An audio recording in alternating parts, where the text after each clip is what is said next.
Karthik Deepa serial April 11 இன்னைக்கான எபிசோடுக்கான review தாங்க இந்த வீடியோவில் பார்க்க போகிறோம்.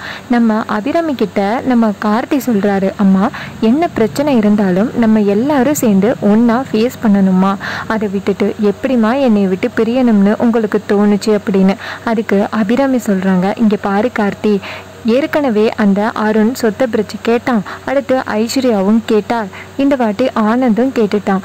அதனால தான் சொத்தை பிரித்தா குடும்பம் பிரிகிற மாதிரி என் மனசு தாங்கவே இல்லை, அதனால தான்ப்பா நான் வீட்டை விட்டு கிளம்பிட்டேன் அப்படின்னு. அதுக்கு கார்த்தி சொல்கிறாரு, அம்மா என்ன பிரச்சனை இருந்தாலும் ஒத்துமையாக நம்ம கண்டிப்பாக சால்வ் பண்ணுவோம். இந்த குடும்பத்தோட ஆணிவேரே நீங்கள் தானம்மா, நீங்கள் இல்லைன்னா இந்த குடும்பம் எப்படி செயல்படும் அப்படின்னு கேட்க, அதுக்கு அபிராமி சொல்கிறாங்க, இப்போ தான்ப்பா புரியுது, இந்த குடும்பம் ஒத்துமையாக இருக்கணும்னா இந்த சொத்து கண்டிப்பாக நம்மளுக்கு ஒரு தடையாக இருக்கும். அவங்களுக்கு என்ன சொத்து வேணுமோ அதை நான் பிரித்து கொடுத்துட்றேன் அப்படின்னு. அதுக்கு கார்த்தி சொல்கிறாரு, அம்மா நான் இப்போதைக்கு ஆனந்திக்கிட்ட கொஞ்சம் டைம் கேட்டிருக்கேன், ஆனந்தி இப்போதைக்கு கொஞ்சம் அமைதியாக இருப்பான், கொஞ்ச நாள் ஆன பிறகு நம்ம சொத்தை பிரிச்சுக்கலாம் அப்படின்னு. அதுக்கு அபிராமி சொல்கிறாங்க, கார்த்தி இங்கே பாருப்பா, சொத்தை பிரித்து கொடுக்கறது இருக்கட்டும், ஆனால் மீனாட்சியோட வாழ்க்கைக்கு நம்ம என்ன சொல்ல போகிறோம்? மீனாட்சி ரொம்ப பாவம், அவளுடைய வாழ்க்கையே கேள்விக்குறி ஆயிட்டு. சொத்தை கூட பிரித்து கொடுத்துட்டு இருந்துடலாம், ஆனால் மீனாட்சியோட வாழ்க்கை அதை எப்படிப்பா பிரித்து கொடுக்க முடியும் அப்படின்னு.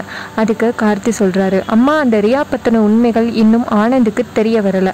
ஆனந்துக்கு முழுசாக ரியாவை பற்றி தெரிஞ்சு வந்துச்சுன்னா கண்டிப்பாக ஆனந்த் ரியாவை வீட்டை விட்டு துரத்தி அடிச்சிருவாங்க. அதுக்கப்புறம் கண்டிப்பாக மீனாட்சியை பற்றி ஆனந்த் புரிஞ்சுப்பார் அப்படின்னு. இதை கேட்டுட்டு அபிராமியோ, இல்லைப்பா எனக்கு என்னமோ இந்த பிரச்சனை சீக்கிரம் சரியாகிற மாதிரி தெரியல, கண்டிப்பாக மீனாட்சி ஆனந்தை முழுசாக வெறுத்திருப்பா, இனிமேல் மீனாட்சி ஆனந்தை புருஷனாக ஏற்றுக்கிறதுக்கு வாய்ப்பே இல்லை அப்படின்னு. அப்போ கார்த்தி சொல்கிறாரு, அம்மா இப்போதைக்கு உங்களுக்கு உடம்பு சரியில்லை, இதை பற்றி நம்ம இப்போ பேச வேணாம், வாங்க வீட்டுக்கு போகலாம் அப்படின்னு. அப்போ டாக்டர் வராங்க. டாக்டர் வந்ததோட கார்த்தி கேட்குறாரு, எங்கள் அம்மாவை டிஸ்சார்ஜ் பண்ணி வீட்டுக்கு கூட்டிகிட்டு போகலாமா டாக்டர் அப்படின்னு. அப்போ டாக்டர் சொல்கிறாங்க, கார்த்தி இதுக்கப்புறம் உங்கள் அம்மாவுக்கு எந்த பிரச்சனையும் இல்லை, இந்த தலையில் கட்டியிருக்க பேண்டேஜை மட்டும் கயற்றுறதுக்கு நாங்கள் ஒரு நர்ஸ் அனுப்புகிறோம், அது வரைக்கும் கொஞ்சம் பாதுகாப்பாக இருங்க அப்படின்னு. கார்த்தியும் ரொம்ப தேங்க்ஸ் மேடம் அப்படின்னு சொல்லிட்டு அபிராமியை டிஸ்சார்ஜ் பண்ணி வீட்டுக்கு அழைச்சிட்டு போகிறாரு. அப்போ வெளியில் கார் சத்தம் கேட்குறத பார்த்துட்டு நம்ம தீபா ஓடி போய் வெளியில் பார்க்குறாங்க. பார்த்தா நம்ம கார்த்தி அவங்க அம்மாவை கூட்டிகிட்டு வரதை நம்ம தீபா பார்த்துட்டு நேராக சாமி ரூமுக்குள்ளே போயிட்டு ஆரத்தி தட்டை ரெடி பண்ணி எடுத்துகிட்டு வராங்க. நம்ம தீபாவோட முகத்தில் அவ்வளோ சந்தோஷம் தெரியுது. அப்போ நம்ம ஐஸ்வர்யா யோசிக்கிறாங்க, சே இன்னரும் இந்த அபிராமியை போட்டு தள்ளிட்டு இந்த சொத்தையெல்லாம் அபகரிக்கலாம்னு நினச்சா இப்படி ஆகிட்டே அப்படின்னு ஐஸ்வர்யா டென்ஷன் ஆகுறாங்க. இன்னொரு பக்கம் நம்ம கார்த்திக் வந்து அவங்க அம்மாவை வீட்டுக்குள்ளே கூட்டிகிட்டு வரும் பொழுது நம்ம தீபா ஓடி போய் 2 பேருக்கும் ஆரத்தி எடுக்கிறாங்க. அப்போ நம்ம அபிராமி தீபாவை பாவமாக பார்க்குறாங்க. அப்போ நம்ம தீபா சொல்கிறாங்க, அத்தை இதுக்கப்புறம் உங்களுக்கு எந்த பிரச்சனையும் வராதுத்த அப்படின்னு சொல்லிட்டு வெளியில் கொண்டு போய் ஆரத்தி தட்டை ஊற்றிட்டு வராங்க. இன்னொரு பக்கம் அபிராமி சோஃபாவில் வந்து உட்காடுறாங்க. அப்போ அருணாச்சலம் கேட்குறாரு, அபிராமி என்ன பிரச்சனை இருந்தாலும் நம்ம 2 பேரும் ஒன்றா சேர்ந்து தான் சால்வ் பண்ணுவோம், ஆனால் எப்படி அபிராமி என்னை விட்டு போகணும் அப்படின்னு உனக்கு என்ன வந்துச்சு அப்படின்னு. அதுக்கு அபிராமி சொல்கிறாங்க, என்னங்க இந்த வீட்டில் நடக்க பிரச்சனை எனக்கு ரொம்ப அதிர்ச்சியாக இருந்துச்சுங்க, அதனால தான் இந்த சொத்தை பிரிச்சா கண்டிப்பாக நம்ம எல்லாருமே பிரிஞ்சிருவோம்னு எனக்கு தோணுச்சுங்க, அதனால தான் நான் இப்படிப்பட்ட வேலையை பார்த்தேன் அப்படின்னு. அதுக்கு நம்ம கார்த்தி சொல்கிறாரு, இங்கே பாருங்கள் அம்மா நீங்கள் கவலைப்படாதீங்க, எல்லா பிரச்சனையும் சால்வ் ஆகிரும் அப்படின்னு. அப்போ அபிராமி சொல்கிறாங்க, கண்டிப்பாக இல்லை கார்த்தி, இந்த பிரச்சனை கண்டிப்பாக நீண்டுக்கிட்டே தான் போகும், அதுக்கு ஒரு முடிவு கண்டிட்டேன் அப்படின்னு. அப்போ கார்த்தி கேட்குறாரு, என்னம்மா பண்ண போகிறீங்க அப்படின்னு. அப்போ அபிராமி சொல்கிறாங்க, கார்த்தி இந்த சொத்தை பிரிக்க போகிறேன் அப்படின்னு. இதை கேட்டுட்டு ஐஸ்வர்யா மனசுக்குள்ளே ஒரே பட்டாம்பூச்சி, அப்பாடா நம்ம நினச்ச மாதிரி இந்த சொத்தை பிரிக்க போகிறாங்க, நம்மளுக்கு தேவையானதை கேட்டு வாங்கிக்க வேண்டியது தான் அப்படின்னு.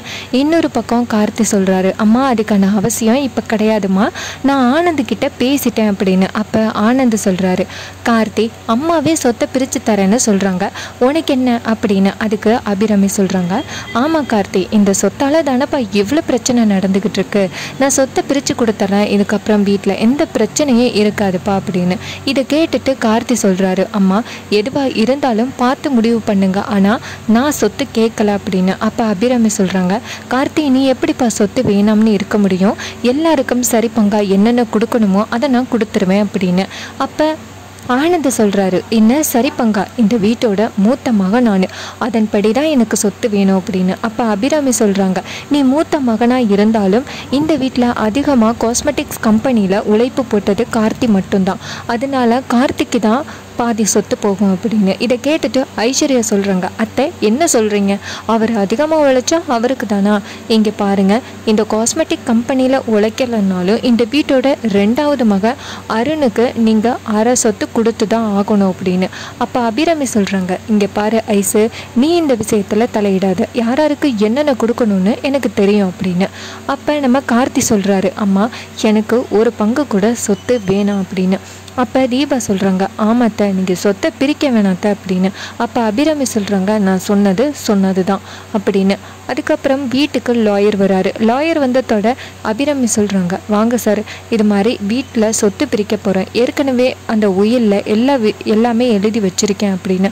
அப்போ வக்கீல் சொல்கிறாரு, ஆமாம் மேடம், ரொம்ப வருஷத்துக்கு முன்னாடியே நீங்கள் இந்த உயிலை எழுதிட்டீங்க அப்படின்னு. அப்போ அபிராமி சொல்கிறாங்க, அதை அப்படியே படிங்க அப்படின்னு. அப்போ அந்த லாயர் படிக்க ஆரம்பிக்கிறாரு.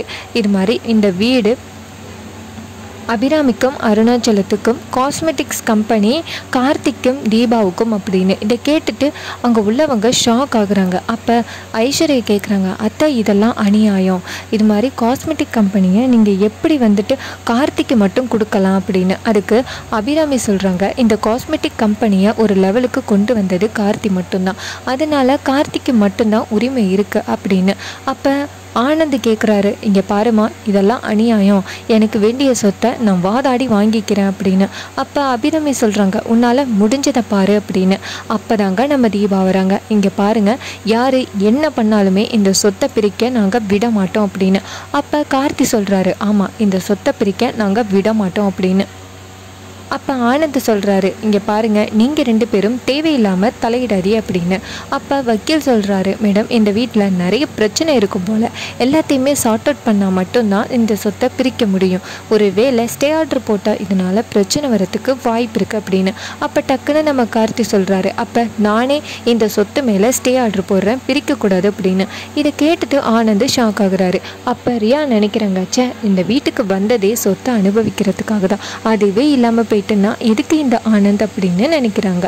இன்னொரு பக்கம் மீனாட்சி ரியா கிட்ட கேட்குறாங்க, என்ன ரியா, சொத்து கிடைக்கல, இந்த வீட்டை விட்டு போயிடலாமா அப்படின்னு யோசிக்கிறியா அப்படின்னு. இதை கேட்டுட்டு அந்த ரியா சொல்கிறாங்க, நான் வந்தது ஆனந்துக்காக தான், எனக்கு ஆனந்த் மட்டும் போதும் அப்படின்னு. அப்போ மீனாட்சி சொல்கிறாங்க, நீ எத்தனை நாள் இப்படி நடிச்சுக்கிட்டு இருக்கேன்னு நானும் பார்த்துட்றேன் அப்படின்னு. ரொம்பவே இன்ட்ரெஸ்டிங்காக எபிசோடை கொண்டு போகிறாங்க. கண்டிப்பாக நம்ம கார்த்தி வந்து சொத்தை பிரிக்க விட மாட்டார் அப்படிங்கிறத நடக்க போகுது.